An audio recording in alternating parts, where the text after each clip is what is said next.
All right. Peace and greetings, YouTubers. So I'm not going to be on too long. I just wanted to pretty much address the fact that I think people should be very cautious of symbolism sometimes, especially when you're going against a larger system, or you're challenging a status quo, or you're working towards something that has never been accomplished before. Symbolism is something that can always water down the progress. And a lot of times people look at it as mission accomplished, but in reality, it gives a false sense of mission accomplished. And so this is what I'm saying. With everything that's been happening in the last week or two, you're seeing a few breadcrumbs get thrown out there. You know what I mean? A few breadcrumbs, nothing too fancy, nothing too big, but people have already taken those breadcrumbs and run with them like they done got a whole feast. You know, like they done been to a buffet and just cleared the place out. Like they're full, they're good. And the problem is, symbolism can sometimes water down whatever that movement is. And it can also change the narrative and change the conversation and shift the energy of whatever it is that people are working towards. And so there's two things I've seen in the last week or two. On one end, you have everybody kind of having a good time with the police. They're taking a knee with the police officers. One cop takes a knee, everybody cheers and parties. Somebody cuts on the music. Now they doing a cha-cha slide. They gonna do the Cupid shuffle. They gonna do the electric slide. They gonna do the bunny hop. You know, we got 850,000 line dances. So they doing all the line dances and everything like that. People are getting their feet washed. You know, you done see Nancy and crew. They got the kente cloth on, taking a knee, which was interesting to watch, because I'm over here thinking, like, no disrespect, but a lot of these politicians are definitely pushing mid to late 70s, early 80s. The bodies are not built to sit on a knee for 8 minutes and 46 seconds anymore. So it was entertaining watching some of them try to get back up. But, you know, there's lots of symbolism with all of that. And then, you know, you're seeing, like, even in DC out here, the big Black Lives Matter thing on the street that they painted. For me, all of that is nice, but it's not equatable to progress. I mean, it's kind of just like the breadcrumbs. And for me, like, all of that, that's supposed to be for after everything has been accomplished.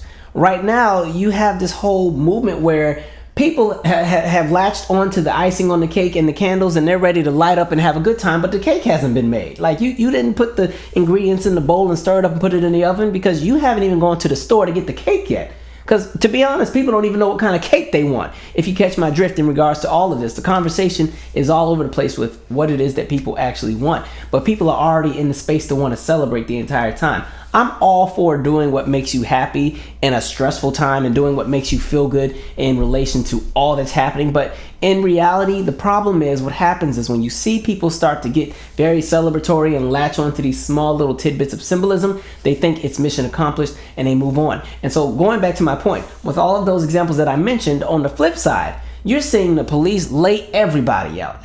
There's an aggression that I've seen from police in the last 2 weeks that it's still there, but now it's blatant. They don't even try to hide it anymore. And it's even to the point where you see even white people get beat up and everything. You're seeing people get their eyes shot out because they're getting shot at point blank range with what are supposed to be guns that shoot bullets that are covered in rubber, but it's still a big metal piece of, you know, matter going into somebody's face. You know, there have been a handful of people who have actually died just from the protests alone. As far as the police brutality, people have died from tear gas, and there's so much going on in regards to that. You have people from the Klan that have gone and tried to run over people. You've had, you know, just the backlash, and there's so much that's also going on. But what happens is, when you have too much of the symbolism and the celebratory parties and the two-stepping and the bunny hopping on the other side, it almost erases what's happening on this side. And so you have a lot of people in one demographic thinking everything's good, we made it, mission accomplished. And on the other side, this side's, oh no, we about to show y'all for real. It's on and popping, what you want to do. And so again,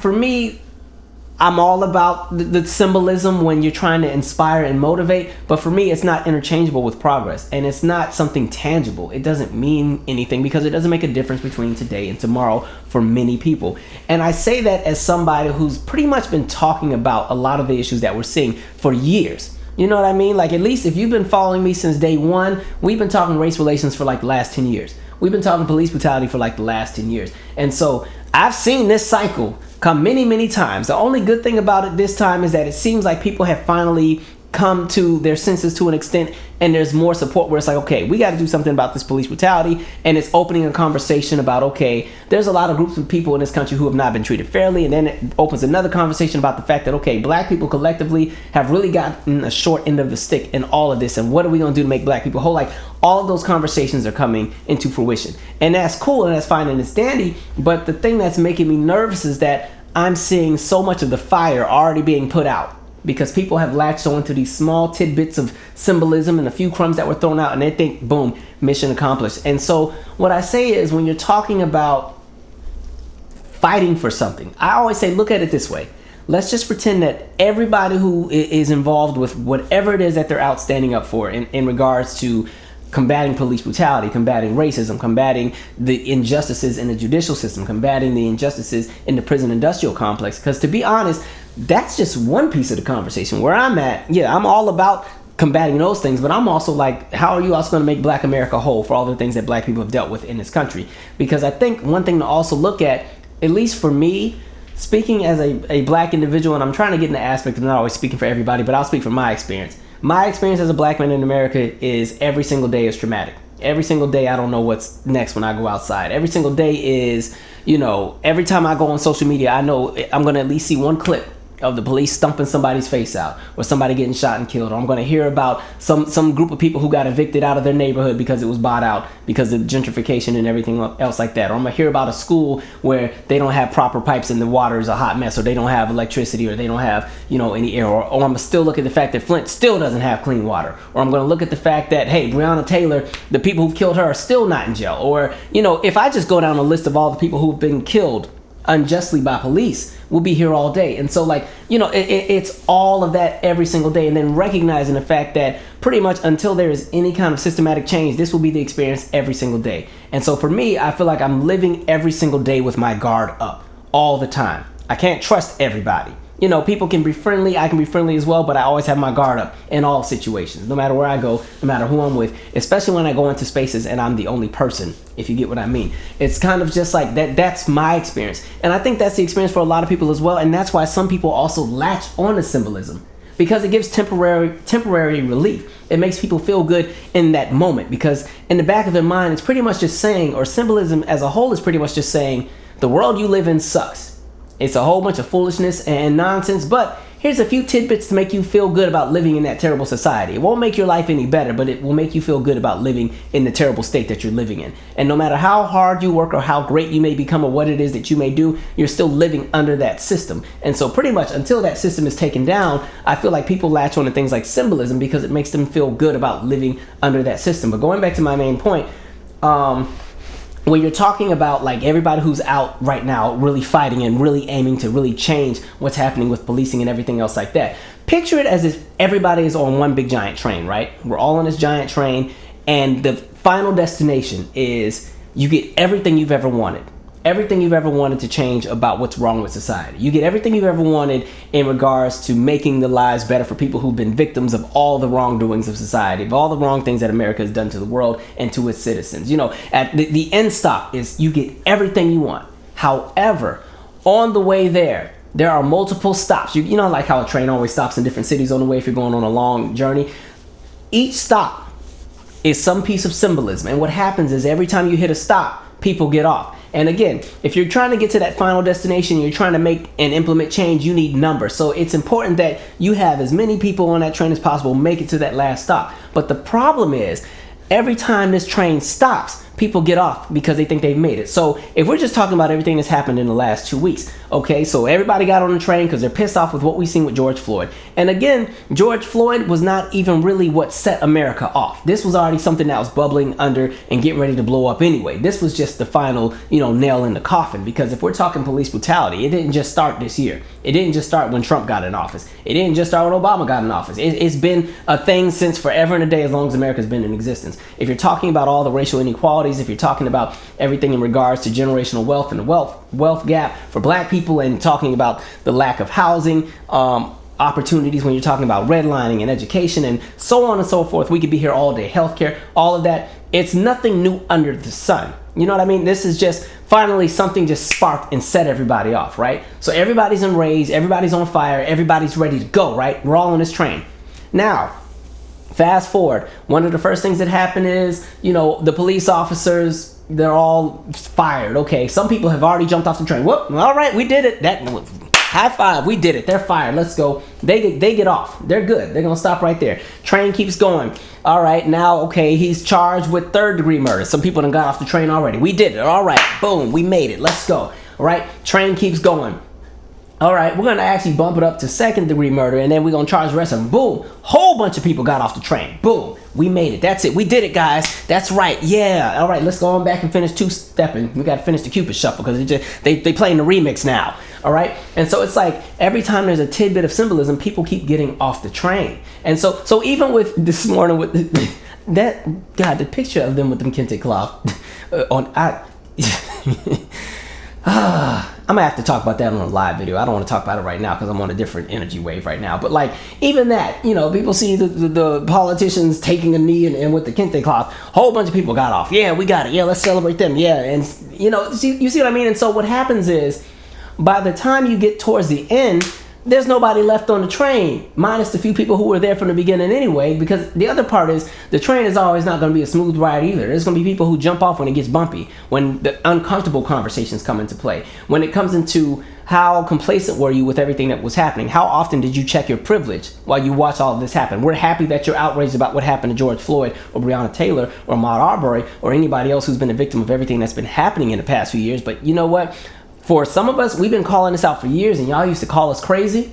You used to try to spam our different accounts or try to shut us down or flood whatever it was we have or try to silence us, or you go get somebody who looks like us to say the opposite because they're a little bought out, or maybe they just aren't well read on history or whatever it is. And so you've done all that and you combated us, but now that you've seen people who look like you get tear gassed and beat up and killed and shot and stumped out and pushed around, now you want to hop on a train. So like when those conversations come into play, people jump off.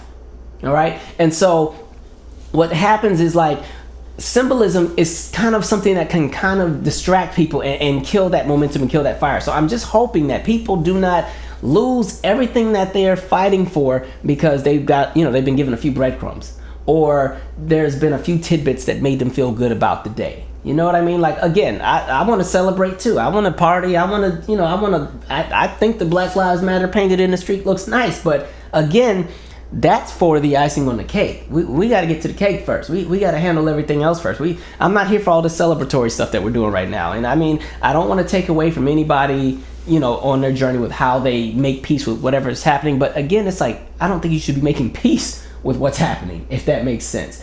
For me, like, I don't know. I've just seen a lot of things that just are questionable. And then the other bit with the symbolism is then people also play into the symbolism. And some people also do not align with whatever it is that people are fighting for, but they'll latch onto the symbolism because it's a come up. So you've seen so many influencers and celebrities really catch it in the last few days because they're doing questionable things. The perfect example is the one with I don't know what it was she did.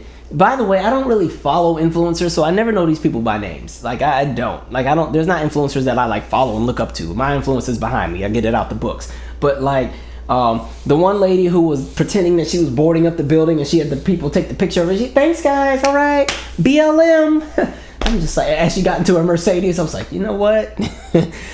See what I'm talking about? Like, and so, I don't know. Please do not lose sight of what the end goal is. And again, even if, let's say, even if it gets to the point where those who killed George Floyd are all convicted and go to jail and blah, blah, blah, blah, blah, that's still just one piece of the pie. That's just one stop along the train ride. It still hasn't fixed the issue we have with policing, the issues we have with the judicial system, the issues we have with the prison industrial complex. And then on top of that, let's just say George Floyd and his family get justice. Okay, now we need to get to Breonna Taylor. We need to get to Terrence Crutcher. We need to get to Alton Sterling. We need to get even Troy Davis. I mean, he was literally, pretty much executed. But again, like all of these people and the Sandra Blands and just everybody in the past and everybody who's still dealing with all of the things that they deal with, and even the people that we don't know about because their stories don't make it in the news, or they don't get the mainstream attention, or they're not the trending topic or the hashtag. Like, the work is not done. So again, if you're out there high-fiving and celebrating and doing the moonwalk because a cop took a knee, you might have to go back and reevaluate what you're out there for. You might have to go and reevaluate what else it is that you can do. Yeah, I mean, if you're going to celebrate, at least donate to one of these campaigns or fundraisers or something. One of these organizations that are working with in the scope of trying to make some long-term change, because what's going to happen is a lot of people, this is going to be the fad for the week or the month, and then they go back to their lives, and then the rest of us are still in this, and the rest of us still get called crazy and get called race baiters, or get death threats every day, or get called the N-word every day on their channel, or whatever it is, or there's going to be people who are still on the front lines while everybody else goes back to living their lives. So at least while you're in the movement, like, make sure that your placement in the movement is tangible, and that you're working towards something, and that you also hold people who are in positions of power accountable for things where they dropped the ball, and when they really weren't great leaders, and when they didn't pull their weight, and when you let them slide for 10 and 20 and 30 years and they're still in office and not much has changed. Like, come on, folks, I need y'all to shake the table. Anyway, that's all I have. Share your 2 cents. We'll do some more videos later in this week. I definitely have to do an in the news. I know some of you have been waiting, but it's a lot going on. It's a lot. This is a wild time we're living in. But anyway, I'm out. Share your 2 cents. Subscribe. Flights departing, looking back, see what you find. Don't lose your sense of purpose, pushing for your joy inside.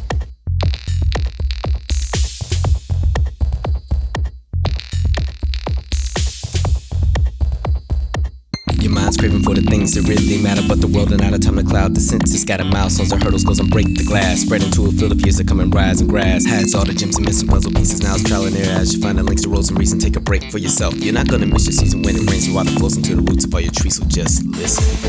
It's life.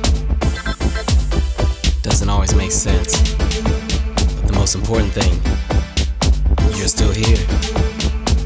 And that, ladies and gentlemen, it's a hardcover. We out.